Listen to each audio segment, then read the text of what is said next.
আসসালামু আলাইকুম, স্বাগত জানাচ্ছি আরটিভির রাতের সংবাদে। আপনাদের সাথে আছি আমি পারভিন মিতু। ধর্ষণ ও নিপীড়নের বিরুদ্ধে আবারও উত্তপ্ত রাজপথ। রমজানে কাঠফাটা রোদ উপেক্ষা করে শাহবাগে আন্দোলন করেছে ৩০ কলেজের শিক্ষার্থীরা। তারা বলেন, জুলাই গণ অভ্যুত্থানের পর দেশ স্বাধীন বললেও নারীরা স্বাধীন হয়নি। ঢাকা বিশ্ববিদ্যালয়ের সাদা দলের শিক্ষকরা জানান, আইন শৃঙ্খলা পরিস্থিতি অবনতির কারণে দেশজুড়ে নারী নিপীড়ন বেড়েছে। বিকেলে প্রধান উপদেষ্টার বাসভবন অভিমুখে পদযাত্রা ছত্রভঙ্গ করে দেয় পুলিশ। আরও জানান বিপুল দেব রায়। দেশব্যাপী অব্যাহত খুন, ধর্ষণ, নিপীড়ন ঠেকাতে ব্যর্থ হয় স্বরাষ্ট্র উপদেষ্টার পদত্যাগ সহ ৯ দাবিতে প্রধান উপদেষ্টার বাসভবনের দিকে শিক্ষার্থীদের গণপদযাত্রা ছত্রভঙ্গ করে দেয় পুলিশ।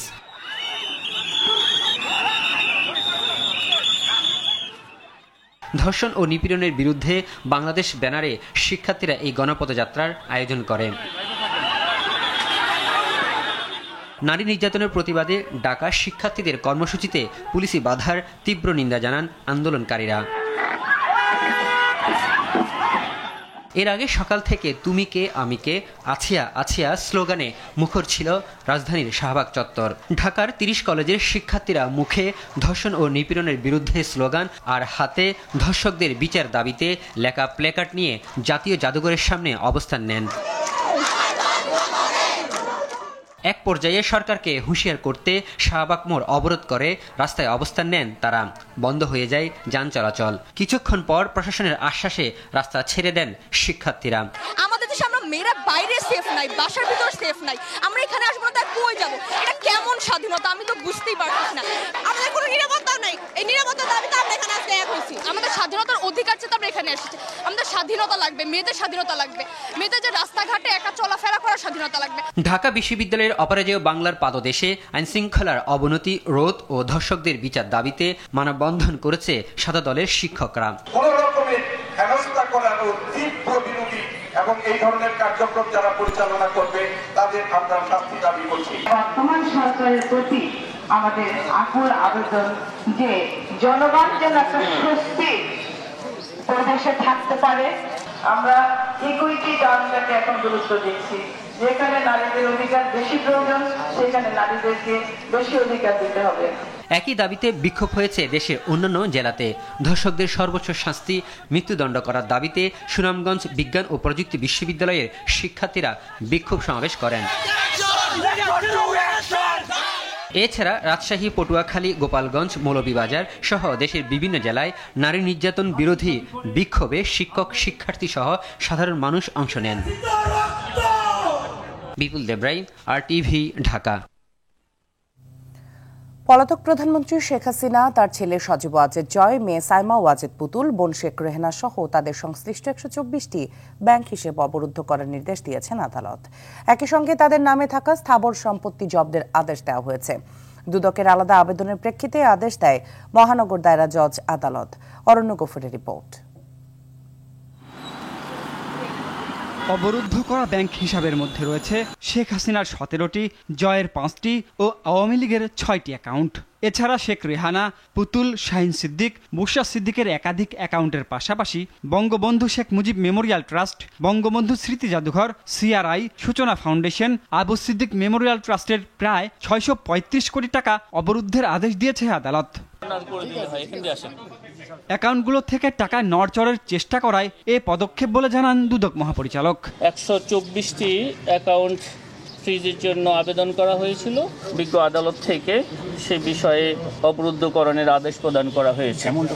সম্পত্তি হাত বদলের চেষ্টা চালানোয় সুধা সদন সহ শেখ হাসিনা, রেহানা, জয়, পুতুল, টিউলিপ ও ববির নামে থাকা জমি, বাড়ি, ফ্ল্যাট ও প্লট সহ সম্পত্তি জব্দের আদেশও দিয়েছে আদালত। অর্জিত স্থাবর সম্পদ যাতে অন্যত্র স্থানান্তর, হস্তান্তর বা রূপা ব্যাহত না হতে পারে সেই জন্য বিজ্ঞ আদালতে আবেদন করা হয়েছিল।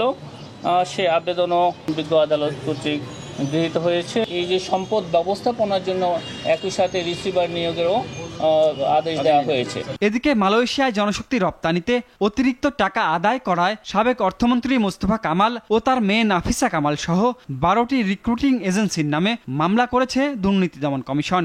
সরকার কর্তৃক নির্ধারিত ৭৮,৯৯০ টাকা চেয়ে 5 গুণ অতিরিক্ত টাকা গ্রহণপূর্বক মালয়েশিয়ায় প্রেরিত কর্মীর নিকট হতে পাসপোর্ট, স্বাস্থ্য পরীক্ষা এবং প্রতি কর্মীর নিকট হতে নির্ধারিত ফির অতিরিক্ত অর্থ গ্রহণপূর্বক আত্মসাৎ, মানি লন্ডারিং সংক্রান্ত অপরাধ প্রমাণিত হয়েছে। অরণ্য গফুর, RTV, ঢাকা। ব্যাংক ও আর্থিক প্রতিষ্ঠানের বাইরে ব্যক্তি পর্যায়ে সুদের লেনদেন ও দাদন ব্যবসা কেন অবৈধ ঘোষণা করা হবে না জানতে চেয়ে রুল জারি করেছেন হাইকোর্ট। খুলনার শচীন্দ্রনাথ শীলের রিটের প্রেক্ষিতে রায় দেন বিচারপতি আশরাফুল কামাল ও বিচারপতি কাজী ওয়ালিউল ইসলামের দ্বৈত বেঞ্চ। একই সঙ্গে অবৈধ সুদ গ্রহীতাদের বিরুদ্ধে কেন ব্যবস্থা গ্রহণ করা হবে না তাও জানতে চেয়েছেন হাইকোর্ট। আগামী 2 মাসের মধ্যে মাইক্রো ক্রেডিট রেগুলেটরি অথরিটির চেয়ারম্যানকে বিষয়টি নিষ্পত্তির আদেশ দেওয়া হয়েছে। ব্যাংক, আর্থিক প্রতিষ্ঠান আইন ও ক্ষুদ্র ঋণ আইনে ব্যক্তি পর্যায়ে সুদি লেনদেন নিষিদ্ধ বলে জানান রিটকারী আইনজীবী অ্যাডভোকেট ফরহাদ উদ্দিন আহমেদ ভূঁইয়া। পাচারের কয়েকশো কোটি ডলার এই বছরই ফেরত আনা সম্ভব বলে জানিয়েছেন অর্থ উপদেষ্টা ডক্টর সালাউদ্দিন আহমেদ। এর জন্য আইন চুক্তি করার চেষ্টা চলছে বলে জানান উপদেষ্টা। এদিকে প্রধান উপদেষ্টার বিশেষ সহকারী আনিসুজ্জামান চৌধুরী জানিয়েছেন, পাচার হওয়া অর্থ ফেরতে কয়েকটি দেশের প্রস্তাব পাওয়া গেছে। আশিকুল আলমের রিপোর্টে থাকছে বিস্তারিত। সচিবালয়ে সরকারি ক্রয় সংক্রান্ত উপদেষ্টা পরিষদ কমিটির সঙ্গে বৈঠক করেন অর্থ উপদেষ্টা ডক্টর সালেউদ্দিন আহমেদ। বৈঠক শেষে অর্থ উপদেষ্টা জানান, বিদেশে পাচার হওয়া অর্থের মধ্যে 11 থেকে 12 জনের 200 কোটি টাকারও বেশি চিহ্নিত করা হয়েছে, যা ফেরত আনতে আইনি প্রক্রিয়া চলছে। সব অঙ্ক টাকা আনতে তাদের আইডেন্টিফাই করে বিভিন্ন দেশে আছে, এইখানে কতগুলো আপনার আইনি পদক্ষেপ আছে, আবার সেই আইনগুলো আবার বৈদেশিক বিদেশের সাথে জড়িত। আমরা চেষ্টা করছি ইমিডিয়েটলি যেটি পারি, কতগুলো সেন্সিটিভ কেস করা হয়েছে, অন্যগুলো আমরা চেষ্টা করছি যে যত তাড়াতাড়ি অ্যাটলিস্ট প্রসেসটা শুরু করি, কিছুটা ইন্ডিকেশন কিছু আসুক। এই জন্য আইনের কিছুটা সংগ্রহ, আইন মানে কি কিছু যে এগ্রিমেন্ট করা বিদেশিতে এগুলো করব। এদিকে দায়িত্ব নেওয়ার পর প্রথম কর্মদিবসে সংবাদ সম্মেলনে প্রধান উপদেষ্টার বিশেষ সহকারী আনিসুজ্জামান চৌধুরী জানান, স্বল্পোন্নত দেশ থেকে উত্তরণের অভিযাত্রায় পুনর্মূল্যায়ন কমিটি করেছে সরকার। অ্যাকচুয়ালি সিদ্ধান্তটা একেবারে বাংলাদেশের হাতে পুরোপুরি না, তবে আমাদের অধিকার আছে, আমরা পুনর্বিবেচনা আবেদন করতে পারি। তো সেই জন্য আমি বলছি না যে আমরা যে সিদ্ধান্ত নিয়েছি আমরা আবেদন করব, এটা আমরা এখনো বলি নাই, কারণ আমাদের কাজ এখন খুব গভীরভাবে হচ্ছে। কমিটির প্রধান মুখ্য সচিব ভঙ্গুর অর্থনীতি পুনর্গঠন ও বিদেশি বিনিয়োগ বাড়াতে পদক্ষেপ নেওয়ার কথাও জানান আনিসুজ্জামান চৌধুরী। যে জায়গায় টাকা গিয়েছে ওরা বেনিফিশিয়ারি, এগুলো আন্তর্জাতিক ল আছে, যেহেতু ওরা বেনিফিশিয়ারি ওরা সহজে ছাড়বে না। কিন্তু প্রফেসর ইউনূস সাহেব ওনার সামনে ওনারা নিজেরাই অফার করছেন সহযোগিতার, এটা সেই জন্য আমরা অত্যন্ত দ্রুত কাজ করছি, ইনশাল্লাহ আমরা সফল হব আমরা আশা করি। আশিকুল আলম, RTV, ঢাকা। সমালোচনা করতে গিয়ে রাজনীতিবিদরা যেন জনগণের দাবি থেকে সরে না আসে সে ব্যাপারে সজাগ থাকার আহ্বান জানিয়েছেন বিএনপির ভারপ্রাপ্ত চেয়ারম্যান তারেক রহমান। জাতীয়তাবাদী গণতান্ত্রিক আন্দোলন আয়োজিত ইফতার অনুষ্ঠানে প্রধান অতিথির বক্তব্যে আহ্বান জানান তিনি। তারেক রহমান বলেন, জনগণের দাবি থেকে সরে আসলে দেশের সব সম্ভাবনা শেষ হয়ে যেতে পারে। বিস্তারিত জানাচ্ছেন নাজিব ফরাইজি। রাজধানীর গুলশানের শুটিং ক্লাবে রাজনৈতিক দল এবং বিশিষ্টজনদের সম্মানে জাতীয়তাবাদী গণতান্ত্রিক আন্দোলন NDM-এর ইফতার মাহফিলে প্রধান অতিথি হিসেবে লন্ডন থেকে ভার্চুয়ালি যোগ দেন বিএনপির ভারপ্রাপ্ত চেয়ারম্যান তারেক রহমান। যারা এখানে এসেছেন আমাদের দাওয়াতে, তাদের সবাইকে আমি আমার আকুল ধন্যবাদ জানাই। অনুষ্ঠানে দ্রব্যমূল্য নিয়ন্ত্রণ, কৃষি, শিক্ষা ও স্বাস্থ্যসহ নতুন 8 বিষয়ে নিজের সংস্কার ভাবনা তুলে ধরেন তারেক রহমান। এসব বিষয়ে সব দলকে নিজস্ব প্রস্তাবনা দেওয়ারও আহ্বান জানান তিনি। আমরা কেন রাজনৈতিক দলগুলো ডিবেট করছি না যে জনগণের রায় আমার পক্ষে আসলে আমি কিভাবে নিত্য প্রয়োজনীয় যে দ্রব্য তার মূল্য মানুষের সহনশীলতা ক্রয় সীমার ভেতরে রাখবো। এখন এটিকে যদি রাখতে হয় তাহলে আমাদেরকে বাজার ব্যবস্থাকে কিভাবে আমরা সাজাবো। জনগণের সমস্যা সমাধানে রাজনৈতিক বিতর্ক আয়োজনের আহ্বান জানান তারেক রহমান। সমালোচনা করতে গিয়ে জনগণের দাবি থেকে সরে না যাওয়ারও আহ্বান জানান তিনি। আমরা বাস্তবধর্মী সমালোচনা অবশ্যই করব একজন আরেকজনের, কিন্তু সমালোচনা করতে গিয়ে এমন পরিস্থিতিতে যাতে আমরা এসে না দাঁড়াই যেখানে আমরা জনগণের এই ইস্যুগুলোকে, দেশের এই ইস্যুগুলোকে আমরা অ্যাড্রেস করতে ভুলে যাব। আমাদের কাছে অন্য কিছু মুখ্য হয়ে যাবে, এগুলো গৌণ হয়ে যাবে। এটি যদি হয় তাহলে এই দেশের সম্ভাবনা সব শেষ হয়ে যাবে, নষ্ট হয়ে যেতে পারে। দেশের সংস্কারের প্রয়োজন আছে জানিয়ে তারেক রহমান বলেন, বিএনপি দায়িত্ব পেলে 2.5 বছর আগে দেয়া 31 দফার আলোকে দেশ সংস্কার করবে। দেশ ও জাতির প্রয়োজনে যেগুলি গুরুত্বপূর্ণ বিষয়, সেই বিষয়গুলো আমরা একসাথে বসে আলোচনা করে যাতে আমরা জনগণের সেই সমস্যাগুলো ধীরে ধীরে কমিয়ে আনতে সক্ষম হই। নাজিব ফরায়েজি, RTV, ঢাকা। প্রবাসী বাংলাদেশিদের ভোটাধিকার প্রয়োগ নিশ্চিতে এবার প্রক্সি ভোটিং পদ্ধতির উপায় খুঁজছে নির্বাচন কমিশন। বিগত সময়ে প্রবাসীদের জন্য পোস্টাল ব্যালট পদ্ধতি থাকলেও তাতে একটি ভোটও পড়েনি। অনলাইন ভোটিং পদ্ধতিতেও রয়েছে নানা চ্যালেঞ্জ। তাই আগামী নির্বাচনে প্রক্সি ভোটিং পদ্ধতি কার্যকর করা যায় কিনা সে বিষয়ে বিশেষজ্ঞ মত নিতে সংশ্লিষ্টদের সঙ্গে বসবে নির্বাচন কমিশন। সকালে নির্বাচন কমিশন ভবনে একথা জানান EC Abul Fazal Mohammad Sanaullah. Proxy vote চালু হলে প্রবাসীদের বিশ্বস্ত যে কেউ তাদের হয়ে ভোট প্রদান করতে পারবে।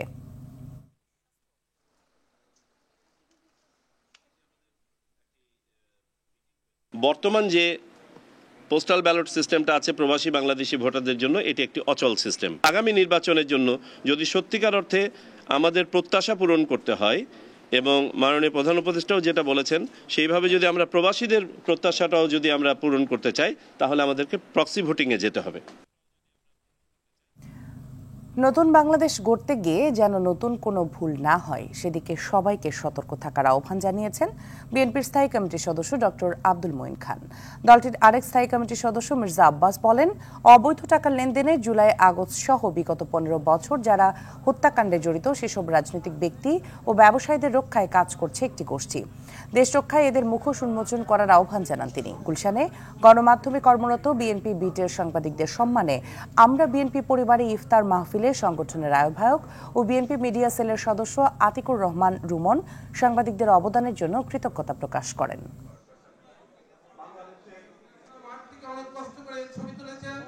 আমরা নতুন বাংলাদেশ গড়তে চাই, একথা সত্য, কিন্তু আমাদের সতর্ক থাকতে হবে যে নতুন বাংলাদেশ গড়তে গিয়ে আবার যেন আমরা নতুন কোনো ভুল না করে ফেলি। কোন ব্যবসায়ীকে আজকে আমাদের অনেক রাজনৈতিক দল পৃষ্ঠপোষকতা দিয়ে বাঁচিয়ে রেখেছে, যাদের নামে হত্যা মামলা থাকার পরেও একটি দুটি নয়, এই ঘটনার পরেও অনেক ঘটনা রয়ে গেছে।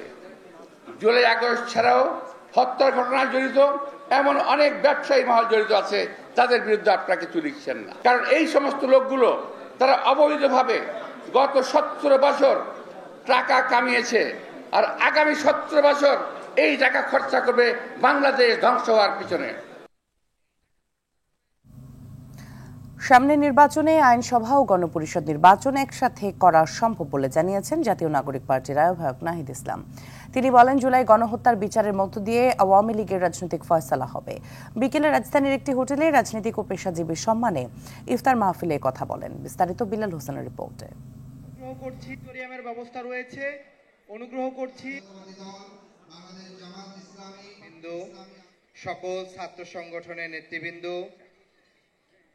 আমাদের এই ইফতার জাতীয় নাগরিক পার্টির ফ্যাসিবাদ বিরোধী রাজনৈতিক ছাত্র, শ্রমিক ও পেশাজীবীদের সৌজন্যে ইফতার মাহফিলের আয়োজন করে জাতীয় নাগরিক পার্টি। এতে অংশ নেন বিএনপি, জামাত সহ বিভিন্ন রাজনৈতিক দলের নেতাকর্মীরা, সকল ছাত্র সংগঠনের নেতৃবৃন্দ। এ সময় ফ্যাসিবাদ বিরোধী রাজনৈতিক শক্তিগুলোর প্রতি কৃতজ্ঞতা জানান এনসিপির মুখ্য সংগঠক হাসনাত আব্দুল্লাহ। সদস্য সচিব আক্তার হোসেন বলেন, নতুন রাজনীতিতে চাঁদাবাজ, টেন্ডারবাজির স্থান হবে না।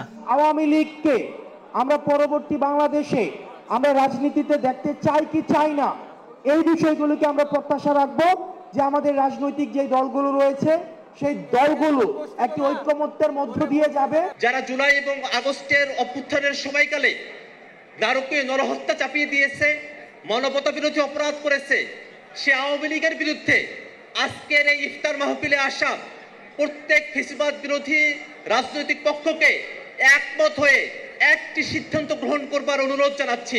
জাতীয় ঐক্য ছাড়া ফ্যাসিবাদ বিলুপ্ত সম্ভব নয় জানিয়ে এনসিপির আহ্বায়ক নাহিদ ইসলাম বলেন, সংস্কার করে নির্ধারিত সময়ের মধ্যেই নির্বাচন সম্ভব। সামনে নির্বাচনটা একই সাথে আইনসভা এবং একই সাথে গণপরিষদ নির্বাচন করা সম্ভব এবং এর মাধ্যমে একটি নতুন সংবিধান এবং নতুন করে আমরা গণতন্ত্রের পথে উত্তরণ করতে পারবো।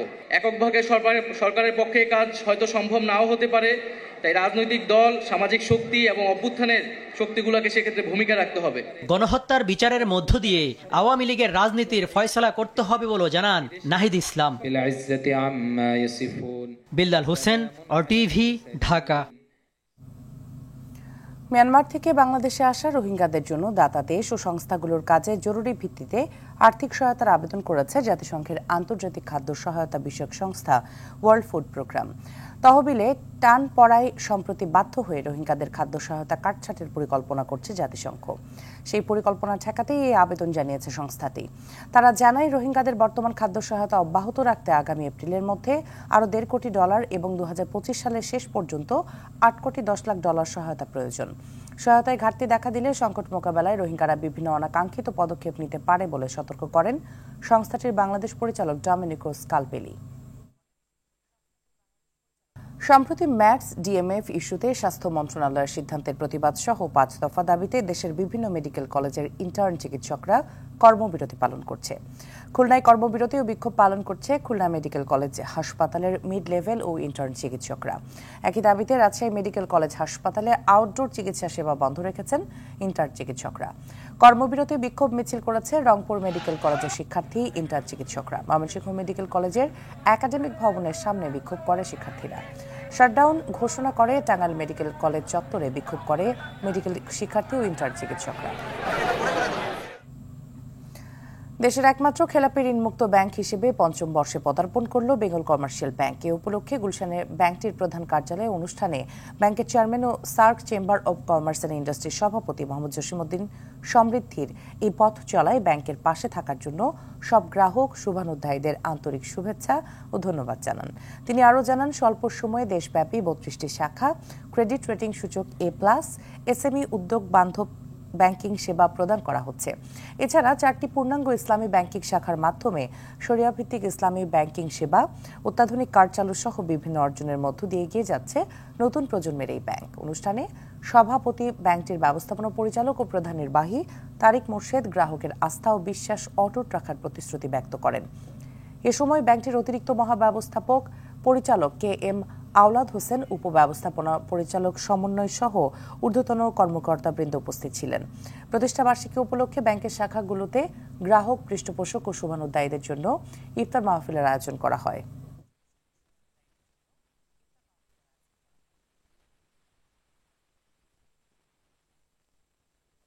যেখানে খেলাপি ঋণ মুক্ত একটি ব্যাংক আমার মনে হয় বাংলাদেশে আর আছে কিনা আমি জানি না, এবং সেটিকে আমরা ধরে রাখতে চাই যে আমরা আমাদের কাস্টমারদের সাথে কাজ করতে চাই এমনভাবে যেন তারা যেন খেলাপি না হয়। বেঙ্গল কমার্শিয়াল ব্যাংক মানে খুব সহসায় আমরা one of the best bank হতে চাই এবং আমরা মানে কমপ্লায়েন্সও ঠিক রাখতে চাই এবং আমাদের যে সকল প্র্যাকটিসগুলি আছে, গুড প্র্যাকটিস, সেগুলি নিয়ে কাজ করতে চাই। রাতের সংবাদ এ পর্যন্তই। মধ্যরাতের সংবাদ 1টায় দেখার আমন্ত্রণ রইল। ধন্যবাদ সবাইকে।